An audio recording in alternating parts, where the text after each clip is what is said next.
She threw him out in the rain. Not metaphorically, not in an argument he could walk away from. She opened the front door of the house he had repainted with his own hands, pointed into a cold March downpour, and told him he had never once been what she needed. While her father stood in the doorway and watched, and her sister laughed on the phone in the next room, and the rain came down on a quiet man standing in his own front yard, holding a laptop bag he had just pulled out of a puddle. What his wife did not know, what none of them knew, was that 4 hours earlier that same morning, that quiet man had received a phone call confirming that the company he had been building in their basement for 10 years had just been acquired for $380 million. He didn't say a word. He picked up his bag, he walked to his car, and he let them have that moment, because he already knew what was coming next. But here is the question that drives everything that follows. When a man has been patient for a decade, when he has swallowed insult after insult at dinner tables full of people who looked right through him, what does he do with that kind of power when it finally arrives? If this is the kind of story that you came here for, hit that like button right now. And if you are new to this channel, subscribe so you never miss what we drop next. And before we go any further, drop your city in the comments. Let us know where in the world you are watching from today, because this community spans everywhere, and we want to hear from you. Now let me take you all the way back to a wet Tuesday evening on the south side of Chicago, to a front porch, to a laptop bag skidding across wet boards, and to the last moment anyone in that family would ever underestimate Calvin Moss. She threw him out in the rain, not in a figure of speech, not in a way that left room for interpretation. Priscilla Vance Moss opened the front door of the house on Calumet Avenue, looked her husband in the eye, and pointed into a cold March downpour like she was directing traffic. The fight had started over dishes. That was the thing about 8 years of accumulated distance. It did not need a worthy trigger. It needed only a small one, a cup left in the wrong place, a silence that lasted a beat too long. The particular way Calvin went somewhere inside himself when he was thinking through a problem, which Priscilla had long ago decided was indifference and had never once reconsidered. She had been talking and he had been listening, and then she said something that required a response, and he had given her one that was honest and careful, and 3 words shorter than what she wanted, and that was enough. The temperature in the kitchen climbed fast.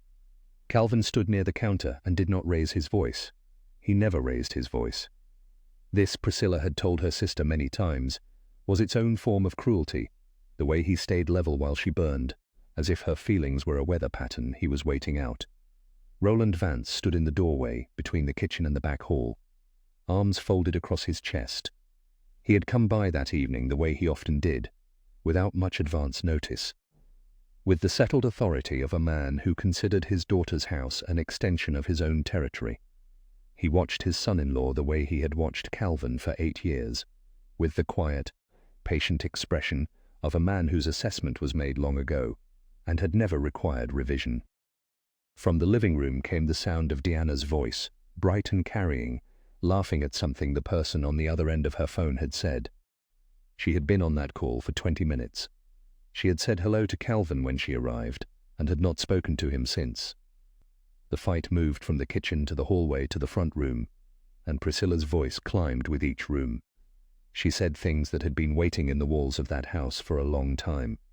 She said he was never present. She said she had been carrying the weight of this marriage alone for years. She said he cared more about that basement and whatever he did down there than he had ever cared about her. Then she said the thing she could not take back.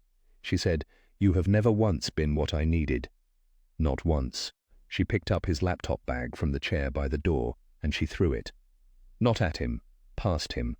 It skidded across the porch boards, and one corner dropped off the step and landed in a puddle collecting at the base of the front walk.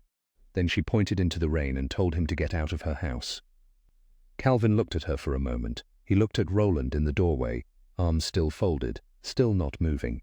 From the living room, Deanna laughed again at something that had nothing to do with any of them. He picked up his jacket from the hook by the door. He stepped off the porch into the rain. He bent down, lifted the laptop bag out of the puddle, and did what he always did. He checked the sleeve.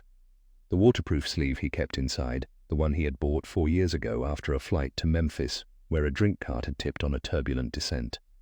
The laptop was dry. It was always going to be dry. He had always been a man who prepared for the things that could go wrong. He straightened up and stood in the front yard in the March rain and looked at the house for a moment. He looked at the porch railing he had repainted the summer before last, on a Saturday when Priscilla was at a fundraiser. He looked at the gutters he had cleared in October, standing on a ladder while Priscilla was on the phone inside. He looked at the small window at ground level, the one that let just enough light into the basement that on late nights, from the street, you could see a faint glow. 8 years of late nights. 8 years of that window lit up while the house above it slept. Then he reached into his breast pocket and pulled out his phone. He looked at the screen, in the flat grey light of the rain, with water running off his face and his collar soaked through. Calvin Moss read the subject line of an email that had arrived that morning at 8:47. He read it once. He did not need to read it twice. He allowed himself a single small private smile. He put the phone back in his breast pocket. He walked to his car, got in and started the engine. He did not slam the door. He did not sit there. He simply pulled out of the driveway and drove. In the rearview mirror, through the rain streaking the glass, the porch light was still on. Priscilla had not bothered to turn it off yet. She would, but right now it was still burning, steady and orange against the wet dark, still burning for a man who was already gone, and who, as it turned out, no longer needed the light. That porch light had been on for 8 years, and to understand what it meant for it to finally go out, you had to understand what Calvin Moss had been doing in the dark beneath it. To understand what Calvin Moss was doing in that basement, you had to go back to the beginning. Not the beginning of the marriage, the beginning of Calvin. He grew up 7 blocks from that house on Calumet Avenue, in a 2-flat his grandmother owned outright, a woman who kept climbing roses in ceramic pots on the back porch, because she said beautiful things deserved to exist, even when the neighborhood told you otherwise. Calvin was the kind of child who took things apart to see how they worked and put them back together better than he found them. Radios, clocks, his grandmother's television set, twice. She never told him to stop. She just handed him a towel to put the parts on, so he would not lose the small ones. He went to Illinois State on a partial academic scholarship and finished in 3.5 years. Not because he was in a hurry, but because he did not believe in taking longer than necessary to accomplish a thing. He took a job with the City of Chicago's Information Technology Division at 23, which his grandmother called sensible, and which Calvin understood to be temporary. The city showed him everything he needed to see within the first 18 months. He watched compliance officers drown in paper, zoning filings, regulatory submissions, permit documentation that had to be cross-referenced by hand against records stored in cabinets that nobody had organized since 2004. He watched city employees spend 4 hours on a process that should have taken 20 minutes, and then watched them do it again the next day, and the day after that, because nobody had built anything better, and nobody seemed to believe that anyone would. Calvin believed it. He just needed 14 months, and the kitchen table in his apartment to prove it. He built the prototype alone, nights and weekends after work, with a cup of tea going cold beside his keyboard, and gospel radio coming through the wall from the apartment next door. He missed sleep. He missed social events. He missed the first 6 months of a relationship with a woman named Simone, who eventually told him she felt like she was dating a laptop. He was sorry about that, genuinely, but he did not stop. On a Tuesday afternoon in February, he filed for a limited liability company in the state of Delaware. The registration cost him $340. He named the company its Greystone Civic Technologies. He named the platform ClearPath Compliance, because that was exactly what it did. He met Priscilla Vance at a birthday party in Bronzeville on a Saturday night in late spring. She was warm and quick and laughed with her whole face, and Calvin thought she was the most alive person he had seen in a room in a long time. They talked for 2 hours. He told her about ClearPath sometime in the second hour, simply the way he told everyone. Here is what it does. Here is the problem it solves. Here is why it matters. She listened. She said, so like a software thing. That is cool. Then she asked him what kind of music he liked, and the conversation moved on, and Calvin filed the moment away without comment. The first Vance family dinner happened 6 weeks later. Roland Vance occupied that dining room the way a man occupies a throne he has convinced himself he built. He had served as alderman for the 6th Ward for 8 years by then, and he carried his civic authority like cologne, present in every room, applied heavily, meant to be noticed. He shook Calvin's hand once, assessed him in the way of a man who has made up his mind before the handshake, and spent the rest of the evening directing his attention toward his daughter. Deanna had pulled Priscilla into the kitchen within the first 10 minutes to ask, in a voice that carried, whether this was really the direction she was going. Calvin was in the living room and could hear the cadence, if not every word. He picked up a framed photograph on the side table and studied it until they came back out. That was the night Roland explained at length how city contracts worked. He had opinions about vendors, about procurement, about the kinds of companies that got serious consideration from serious municipal offices. He said small operators did not have the infrastructure to compete. He said the city needed proven names. Calvin listened to all of it and then said quietly that city contracts went to whoever built the best system. That had always been true. Roland looked at him for a moment, then laughed through his nose and asked Priscilla if she wanted more sweet potato. She said she did. Deanna looked at her phone. Calvin finished his food and offered to clear the plates. ClearPath won its first contract in Memphis 14 months after that dinner. $1.4 million. Calvin told no one in the Vance orbit. He restructured his sales approach, hired his first 2 full-time employees, and kept going. 3 municipal clients became 7, 7 became 12, 12 became 22, Memphis became Nashville, became Columbus, became Baton Rouge. He filed taxes on $28 million in annual recurring revenue on a Thursday evening in March. The same night, Roland raised a glass at Sunday dinner and toasted Deanna's latest deal, a South Side development project she had been bragging about for 2 years, the biggest thing she had ever put together. Calvin was in the basement when he heard the toast through the ceiling. He turned back to his monitors and kept working. The Vances celebrated everything they could see. The problem with that, as they would eventually come to understand, was how much they had never bothered to look at. The Vances were what people in the neighborhood called respectable. That word meant something specific on the South Side. It meant you owned things. It meant your name appeared in programs at church fundraisers and on the donor walls of community organizations. It meant when you walked into a room, people adjusted slightly, the way a room adjusts when someone opens a window and changes the air pressure. Roland Vance had spent 30 years cultivating that adjustment. He knew exactly how long to hold a handshake and exactly when to let go. His aldermanic tenure had given him a particular kind of authority that does not expire with the office. People still called him alderman. He still expected them to. He sat on 3 community boards, attended the right galas, and was photographed regularly at events where the caption always included his title, even in retirement. He was the kind of man who believed his legacy was being written in real time, and that everyone around him understood they had a role in it. In 2019, Roland approved a zoning variance for a mixed-use commercial development on the south end of his former ward. It was not a controversial decision on its face. The development looked good on paper, retail, residential, community space. What the public record did not show was that Roland held a 12% equity interest in the project through a family LLC registered in his nephew's name. He had not disclosed this. He had not planned to. He had signed the variance on a Wednesday afternoon and gone to dinner that evening and slept without difficulty. Some men are built that way.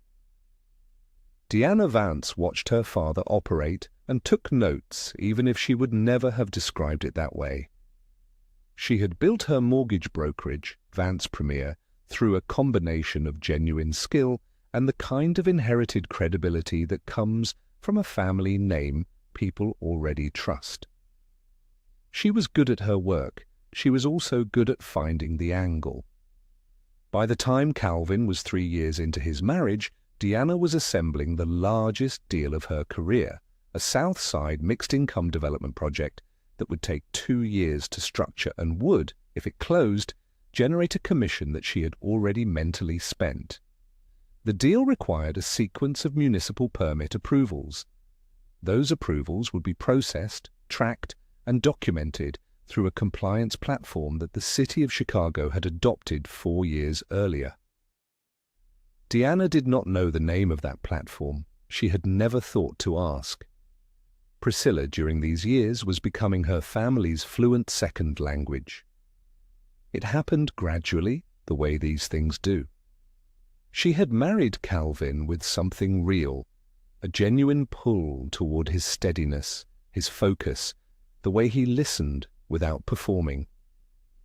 But steadiness looks different when you are standing next to it at a family event, and people are asking questions your husband answers in too few words. Presence looks different when his presence is mostly downstairs. Priscilla began to hear her father's voice in her own thoughts, and then eventually in her own sentences, and eventually she stopped noticing the difference. She started managing Calvin the way one manages a situation rather than a person. She corrected his explanations of clear path at dinner parties before he finished giving them. She answered questions about his work on his behalf, using language that minimized it just enough to protect herself from the follow-up questions she found embarrassing. She was not cruel about it. She simply began to believe, in a slow and private way, that she had chosen a direction that hadn't led anywhere, and that belief settled over her marriage like weather. They lost 2 pregnancies in 4 years. Priscilla processed her grief by not processing it in public, which was her family's way, and Calvin respected that, which was his. But grief that is not shared has a way of calcifying into distance, and the distance between them grew in quiet increments that neither of them measured until they were standing on opposite sides of something too wide to step across. The near failure came in year 5 of the marriage, years 3 and 4, of a brutal stretch when ClearPath's growth stalled completely. 18 months of flat revenue, 2 clients who did not renew, a sales pipeline that Calvin rebuilt 3 times by hand. Priscilla sat across from him at the kitchen table one evening and said gently that maybe it was time to consider other options. She said it like she was being kind. Calvin looked at her for a moment, said he appreciated the thought, went downstairs, and did not sleep that night. He rewrote his entire outbound sales strategy by morning. The Memphis contract came in 11 months later. Roland's sharpest moment arrived at Easter dinner in year 6. The table was full. Deanna and her husband cousins, Roland at the head, Priscilla beside him. Someone asked Calvin how things were going with the business, and before Calvin could answer, Roland said, in the casual, carrying voice of a man who does not lower it for effect, that Priscilla could have built something real with someone who had actual ambition. He said it like a general observation, like something everyone at the table had been thinking. Several people looked at their plates. Calvin put down his fork. He picked it back up. He finished his food. He helped clear the dishes, thanked Roland's housekeeper for the meal, and drove home. He went to the basement. He coded until 3 in the morning. 6 months later, an email arrived from a company called Nexara Group expressing acquisition interest. Calvin read it once, flagged it, and called Patricia Osei the following morning. The week that Nexara's formal term sheet arrived in his inbox, Roland Vance was photographed at a civic gala in a tuxedo, holding an award that read, Community Investment Leader of the Year. The photo ran in a neighborhood newsletter. 3 people texted it to Priscilla. She had it framed. Calvin had been patient for 10 years, but patience, when it belongs to a man like Calvin Moss, is not the same as waiting. It is the same as building, and he was almost done. Now we need to go back to the morning of the rain, 8 hours before the porch, 8 hours before the bag, in the puddle, and the smile nobody understood, because the story of that Tuesday does not begin with a fight. It begins at 6:15 in the morning in a basement on Calumet Avenue with a phone call that Calvin Moss had been working toward for 10 years. The basement was his, not in a legal sense that Priscilla had ever thought about, but in every practical sense: the 2 monitors, the standing desk he had assembled himself, the shelf of technical manuals organized by subject, the small photograph of his grandmother propped against the wall beside his keyboard. The rest of the house was decorated in Priscilla's taste, which was fine and which Calvin had never contested. But the basement belonged to the work, and the work belonged to him. And at 6:15 on a Tuesday morning, he was already at his desk with a cup of tea going cold beside him when his phone lit up with Patricia Osie's number. He answered on the second ring. Patricia did not open with pleasantries. She never did. That was one of the things Calvin had trusted about her from the beginning. She spoke the way a good engineer codes, which is to say, she moved directly to the point and cut everything that did not belong there. She told him the Nexara board had met the previous evening and approved the final acquisition terms without condition. She told him the wire had been initiated that morning. She told him the total consideration was $380 million. Calvin set down the pen he had been holding. Patricia continued.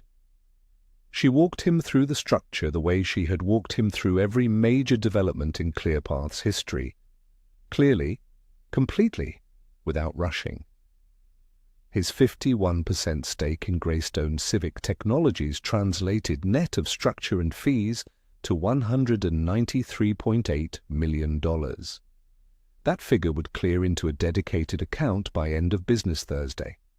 Separately, as a distinct line item negotiated independently from the equity sale, Nexara had agreed to purchase Calvin's core regulatory automation patent outright for $28 million. Calvin had insisted on this structure months earlier, and Patricia had delivered it exactly as specified. His name would remain on the patent in perpetuity. Nexara would own the commercial rights. Calvin would own the credit. He closed his eyes, not for long. 10 seconds, perhaps, just long enough to feel the full weight of what 10 years of 6 a.m. mornings had produced. Just long enough to let it land. Then he opened his eyes and asked the only question that mattered at that moment. He asked if everything was clean. Patricia said yes. She had confirmed it twice already with the forensic accounting team, and she confirmed it again now, plainly. The Delaware LLC filings stretched back a decade. The capital contribution records were unambiguous. Not $1 of marital funds had ever entered Greystone Civic Technologies or any ClearPath entity. The pre-marital asset classification was airtight. Whatever came next, nobody was getting their hands on what he had built. She also reminded him of the 72-hour confidentiality window. Nothing public until Thursday morning, when Nexara would release the acquisition announcement simultaneously with the press wire. Calvin said he understood. He thanked her. He meant it for every year she had believed the work was worth her time when almost no one else had. He sat at the desk for another few minutes after the call ended. He looked at the 2 monitors, still open, to the project management dashboard he had been reviewing before Patricia called. He looked at the photograph of his grandmother. Then he closed the laptop, climbed the basement stairs, and went to the kitchen to make coffee. Priscilla was already awake. She came downstairs 20 minutes later, and the morning moved the way it had been moving for the last 2 years of their marriage. Carefully, at a distance, 2 people navigating a shared space that had stopped feeling shared. Calvin made the coffee. He left a cup for her.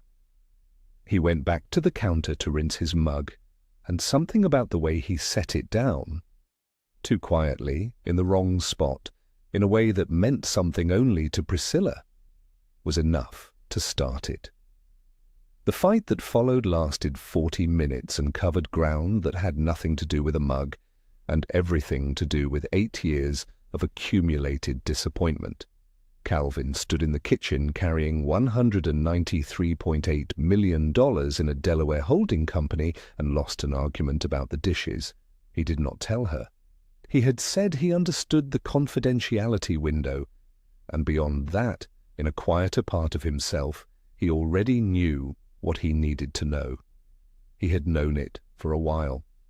The morning had simply confirmed the rest. When Priscilla opened the front door and pointed into the rain, Calvin was the wealthiest person on that block by a distance that would have been difficult to explain. He walked into the rain, he picked up his bag, he checked the sleeve, he looked at the phone, and then he drove away, the porch light burning small and orange in his mirror, growing smaller as the distance grew between them until it disappeared entirely into the wet dark of a Tuesday morning that the Vance family did not yet understand had already changed everything. Discovery without a plan is just knowledge. Calvin Moss had always been better at plans than he was at arguments, and he had one night in an extended stay hotel to decide exactly what kind of man he was going to be about this. The extended stay hotel on the South Side was not a bad place to make decisions. It was clean and quiet and anonymous, which was exactly what Calvin needed. He unpacked the way he did everything, without waste. Laptop, the photograph of his grandmother, a box of the tea bags he kept in his desk drawer at home. He set the photograph on the nightstand, plugged in the laptop, and sat on the edge of the bed for a moment in the silence of a room that asked nothing of him. Then he got to work. He called Patricia first. It was Wednesday evening, 36 hours after the rain, and Patricia answered the way she always answered, on the second ring, already focused. He told her he needed 2 things, a recommendation for a high-asset divorce attorney, someone methodical and without drama, and a full accounting of every protective structure currently in place around Greystone Civic Technologies and the ClearPath equity. Patricia said she had a name. She always had a name. Marcus Tillman called Calvin back within the hour. He had a calm, unhurried voice, the voice of a man who had spent 2 decades delivering complicated news to people in complicated situations, and had learned that steadiness was its own form of competence. He told Calvin to send over everything: the Delaware LLC formation documents, the 10 years of tax filings, the capital contribution records, every document that touched Greystone Civic Technologies from the day Calvin registered it to the morning of the acquisition wire. Calvin sent it all before midnight. Tillman called back the next morning with his assessment. He was brief and precise. The premarital asset classification was airtight, not merely defensible, airtight. Every dollar that had ever entered ClearPath had come from Calvin's premarital capital, or ClearPath's own revenue. Nothing from the joint account, nothing from any marital fund. The structure, whether Calvin had intended it this way or not, was as clean as a legal document could be. Priscilla's attorneys could hire every forensic accountant in Chicago and arrive at the same answer. Her share of the marital estate was the house, the savings, and the car. Calvin listened to all of this without comment. Then he asked Tillman about timing. He asked plainly whether it was possible to file the divorce papers on Thursday morning, the same morning that Nexara's acquisition announcement would go live on the press wire. Tillman was quiet for a moment. Not because the question troubled him, because he was thinking through the logistics. He said it was possible. He said he saw no legal reason to delay. He used the word efficiency. He did not use the word revenge. Calvin appreciated that distinction. They discussed the press release language. Nexara's communications team had drafted a version that described Calvin as a co-founder in a supporting role. Calvin called his Nexara contact that afternoon and requested a revision.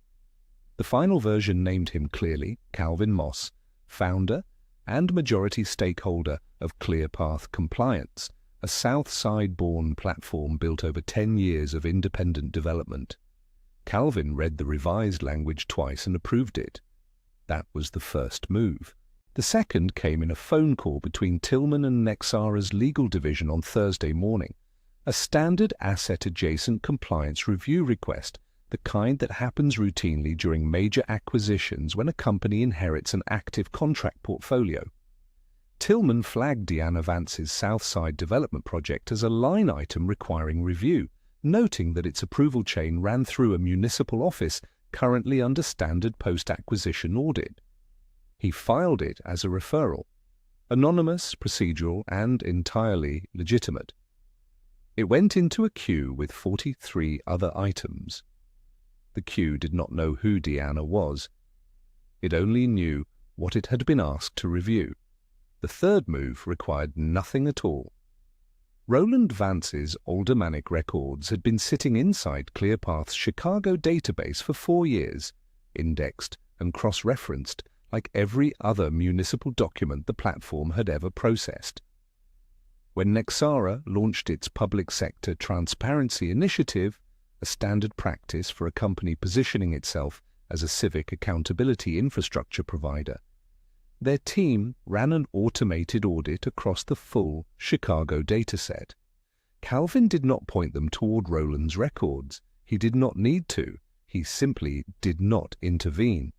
The machine he had built to tell the truth about municipal systems told the truth about Roland Vance the same way it told the truth about everyone else.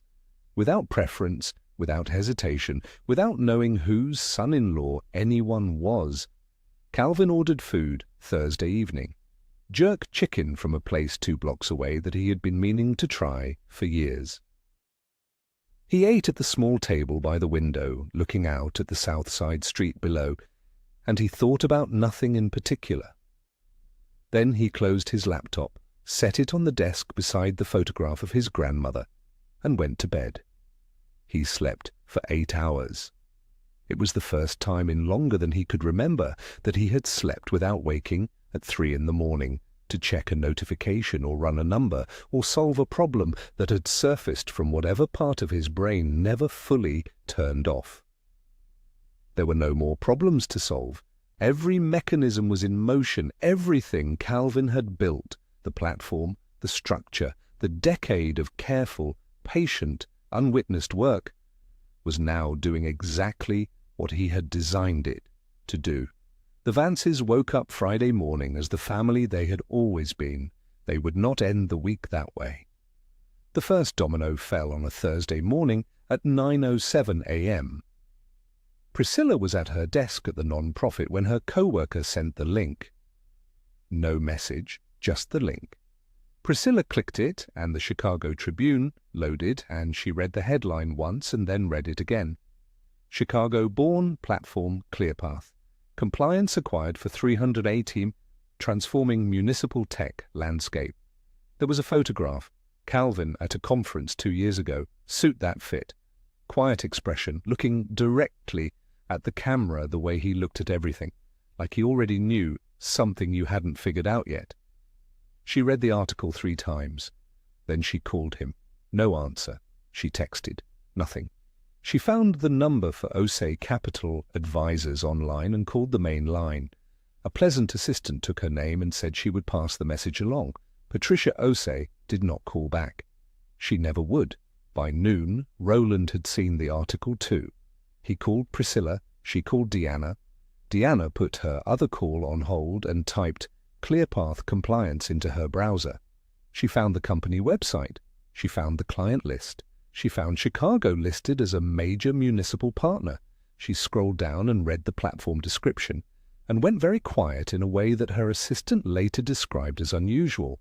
Nobody could reach Calvin. He was not at the house. He was not answering his phone. He existed for that Thursday at a precise and comfortable distance from all of them.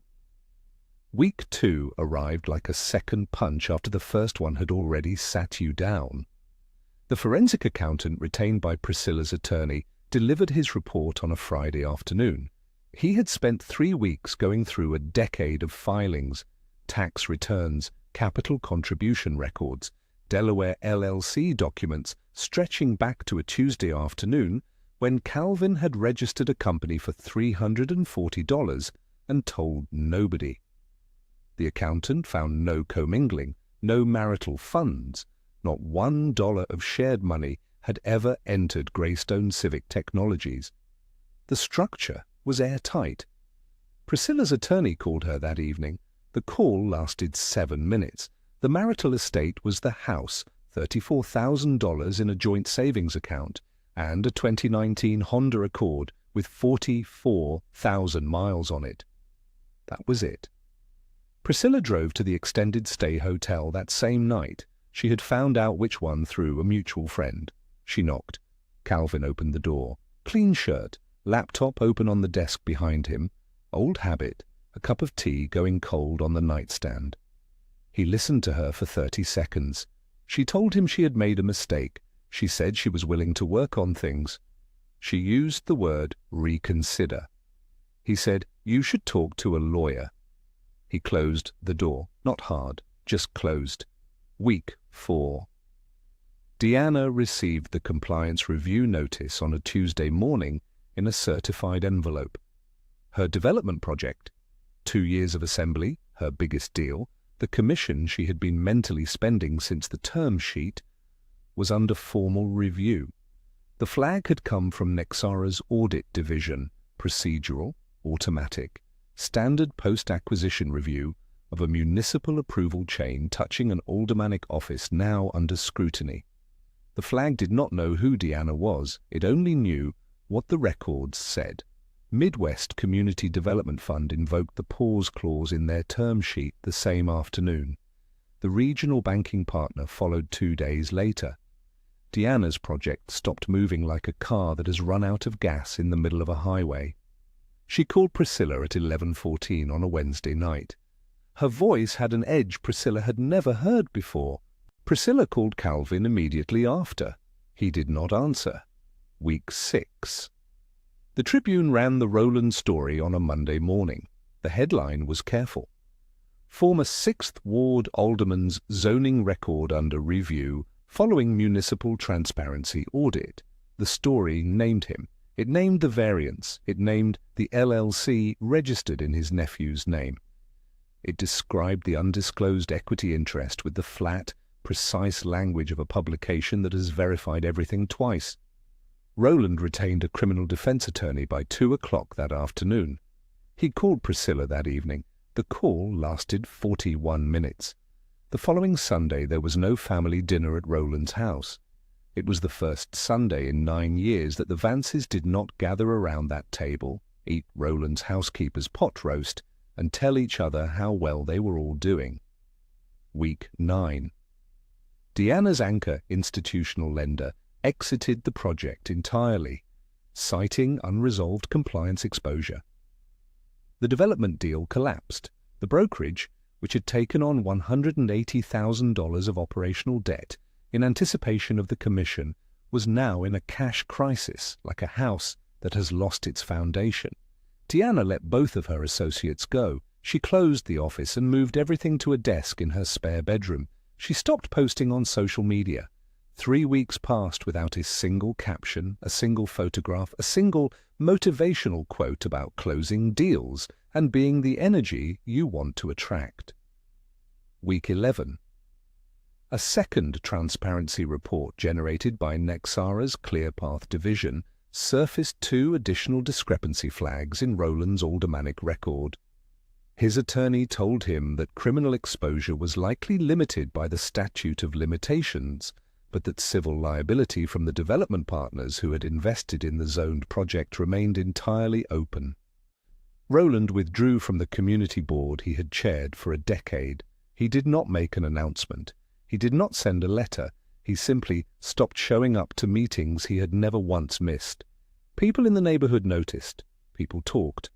The name Roland Vance began to appear in conversation in the past tense, which is the quietest and most devastating kind of public diminishment there is. 3 Vances, 3 separate disasters, 3 buildings on the south side where the same realization was settling over 3 different people like the particular cold that comes after rain. The quiet man in the basement had built the machine that found them. Priscilla sent Calvin a text on a Thursday night in week 13. She asked for one meeting. Just one? She said she needed to understand. Calvin read the message. He set the phone down. He thought about it for 3 days. Then he typed 2 words back. He said, "Name a place." He already knew he would be choosing it himself. Calvin arrived at Virtue Restaurant at 7:15. The meeting was at 8. He arrived early because he always arrived early and because he wanted to be sitting when they walked in. The private dining room was small and warm, with exposed brick and low pendant lighting, and the kind of deliberate quiet that good South Side restaurants understand is itself a form of respect. Calvin spoke to the host, ordered water, and sat with his back to the wall and a clean view of the door. His suit was the best one he owned, charcoal, well cut, a shirt pressed that morning. He had not worn it to impress anyone. He had worn it because he had earned the right to sit in it without apology. He did not check his phone. Priscilla arrived at 8:02 with Roland behind her, and Calvin registered the surprise of that in a single quiet beat before letting it go. He had expected Priscilla alone. He had prepared for Priscilla alone. But Roland's presence was, in its own way, appropriate. It was complete. He gestured toward the 2 chairs across from him the way a man gestures toward chairs, simply, without theatre. They sat. Roland spoke first. He spoke for nearly 4 minutes, and he chose every word with the practiced precision of a man who had spent 3 decades shaping the way rooms received him. He spoke about family, about legacy, about the particular damage that comes when private disagreements are allowed to destabilize the people around them, the community, the neighborhood, the extended web of relationships that the Vance name had spent a generation building. He used the word community twice. He used the word healing once, and then carefully, with the contained urgency of a man asking for something he was not willing to frame as a favor, he said that Calvin, as a stakeholder in the platform generating the transparency reports, had it within his power to initiate a review of the audit process, to flag the methodology, to raise questions that might slow the findings down. He said it like a reasonable man making a reasonable request. Priscilla spoke next. She had been crying before she arrived. Calvin could tell from the particular steadiness she was maintaining, the kind that costs effort. She said she had made a mistake. She said she had been carrying pressures she hadn't dealt with in healthy ways, and that she had taken those pressures out on their marriage and on him in ways she now understood were wrong. She said she was willing to go to counseling. She was willing to revisit the divorce terms. She was willing to reconsider. She used that word 3 times in 4 sentences, reconsider, like it was a door she was holding open with both hands. Calvin listened to all of it. He was not unmoved. He had known this woman. He had made her coffee and watched her sleep and driven her to the hospital twice in the worst years of their marriage when grief arrived in the night without warning. He was not made of stone. He simply understood, with the clarity that comes from 13 weeks of distance, what this moment was and what it was not. He waited until the room was completely quiet. Then he put both hands flat on the table, the way a man does when he is about to speak precisely, and he began.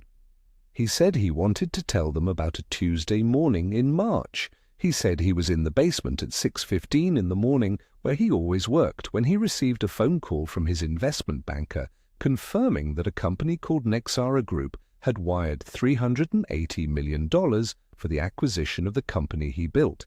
His company, the one Roland had called a little computer thing at his mother's table in 2019, and laughed. And Calvin remembered he had asked if anyone wanted more sweet tea and let it go. He said he got that call. He went upstairs. And 4 hours later, Priscilla threw his laptop bag off the porch into the rain and told him he had never once been what she needed. He paused. He let that settle in the room like temperature. He said he stood in the front yard in the rain and thought about 10 years of 6 a.m. mornings, coach flights to Memphis and Columbus and Baton Rouge, contracts rebuilt from nothing, 18 months of near failure, and the night Priscilla had suggested, gently, that maybe it was time to consider other options. He thought about Roland standing in the kitchen doorway watching him get rained on and never moving. He said he picked up his bag and got in his car and let them have that moment, because they had already given him everything he needed to know. They had given it to him across 8 years of Sunday dinners and silences, and the particular way Priscilla looked at him in front of her family, like she was quietly apologizing for his presence in the room.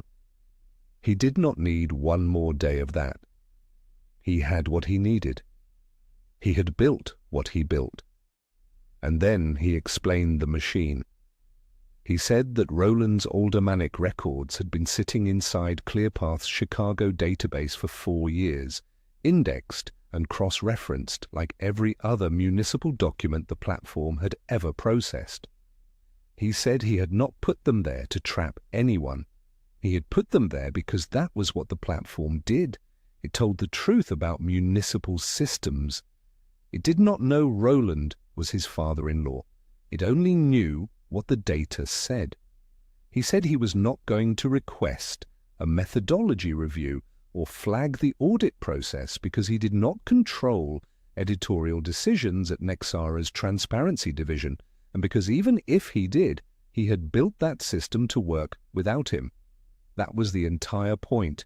He looked at Roland directly. "You spent 8 years treating me like a guest who hadn't earned his place at the table. What you didn't know is that the man sitting at your table had already built the table that is going to define both of your legacies.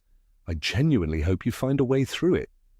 He stood. He reached back and lifted his jacket from the chair with one unhurried motion and settled it across his arm. He looked at Priscilla for one final moment, not with anger, not with satisfaction, but with the particular expression of a man who has said everything that needed saying and does not need a response to confirm it. "The food here is really good," he said. "I would recommend the duck." He walked out. The private dining room held Roland and Priscilla in silence. The candles on the table burned steadily, indifferent. A waiter appeared at the door with a warm smile and asked if they were ready to order. Roland said they needed a minute. The waiter nodded and withdrew. He refilled their water glasses on the way out, the quiet sound of water filling crystal, the only thing in the room. Two people who had spent years measuring a man they never bothered to understand sat across from each other in a restaurant he had chosen, in a neighborhood he had come from, with nothing left to say, and no version of the future in which any of this ended differently than it already had. Calvin got in his car. He did not check his phone. He already knew everything he needed to know. Calvin did not move to the Gold Coast. He did not buy a penthouse or a luxury building with a doorman and a view of the lake and an address designed to announce itself. He found a house on a quiet street 7 blocks from where he grew up, a 2-story with a deep front porch and a yard that needed work, and a kitchen that had good bones if you were willing to put in the time. He was willing. He did some of the renovation himself on weekends, the way he had always done things, methodically, without announcement, with the radio on low and a cup of tea going cold on whatever surface was closest. He refinished the floors in the front room by hand. He repainted the porch in a color his grandmother would have approved of. Along the fence that ran the length of the side yard, he planted the climbing rose variety she had kept in ceramic pots on her East Woodlawn back porch for as long as he could remember. The deep red ones that bloomed every June without being asked. He was home. The ClearPath Community Foundation was established with a $15 million initial endowment 6 months after the acquisition closed. Calvin worked with a foundation director and a small board to structure 2 programs. The first was a municipal technology fellowship that placed Southside graduates directly into city government IT roles. The same pathway Calvin had walked, built wider and better lit for everyone who came after him. The second was a full tuition scholarship for Chicago public school students pursuing computer science or public policy at any accredited university in Illinois. No essay about overcoming adversity required, no performance of gratitude, just a student, a direction, and the resources to follow it. The inaugural scholarship ceremony was held on a Saturday morning at a community center 4 blocks from Calvin's new house. He arrived early, helped set up chairs, shook every hand, stayed through the entire program, and ate the catered food, standing up, while talking to a 17-year-old from Englewood who wanted to study urban planning and had 17 questions about how city procurement actually worked. Calvin answered all 17. The Chicago Tribune covered the foundation launch the following week. The article was warm and specific. It ran on a Saturday. It included a photograph of Calvin at the ceremony, in a comfortable jacket, listening, not performing. People who knew the Vance family saw it and noted quietly to one another that the Tribune seemed to have taken a genuine interest in Calvin Moss. Roland Vance did not read the Tribune anymore. His civil liability exposure remained open. The development partners who had invested in the Zoned project had retained their own attorneys.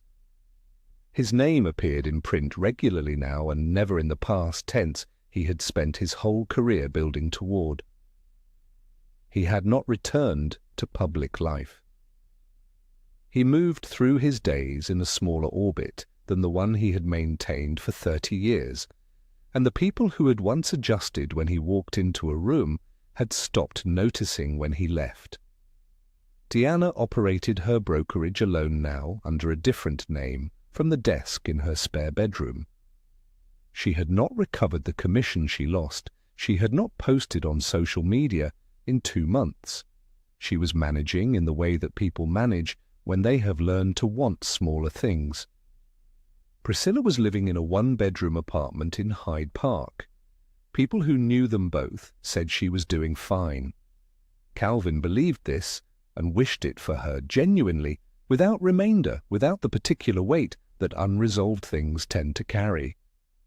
She had been real to him once. She was simply elsewhere now. The Foundation's first anniversary event was held on a warm evening in late spring at the same community center, expanded this year with twice the guests and 3 times the noise. Calvin was circulating the room when he noticed a woman near the fellowship display board who had clearly actually read it, not skimming, reading the way a person reads something when they have questions they are formulating. She had brought 3 students with her, middle schoolers, dressed carefully, looking at the room with the particular alertness of children who understand they are somewhere that means something. Her name was Adrienne Cole. She was the principal of an elementary school in Woodlawn, and she introduced herself by asking Calvin a direct question about the fellowship's selection criteria before she said anything else. He answered it.